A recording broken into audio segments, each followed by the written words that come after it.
যাদের জরায়ু অর্থাৎ ওভারি স্থানচ্যুত হয়েছে, এই আসনের অভ্যাসে তাদের জরায়ু আবার পুনরায় স্বস্থানে ফিরে আসবে।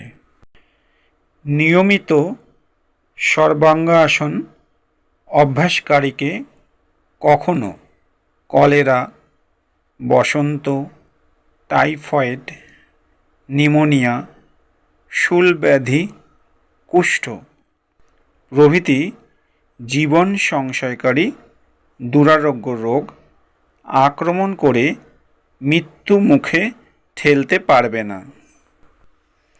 কোষ্ঠবদ্ধতা, অজীর্ণ রোগ, প্লীহা ও যকৃতের দোষ এই আসনটি অভ্যাসকারীকে এই সব রোগ থেকে ভালো হতে সাহায্য করে।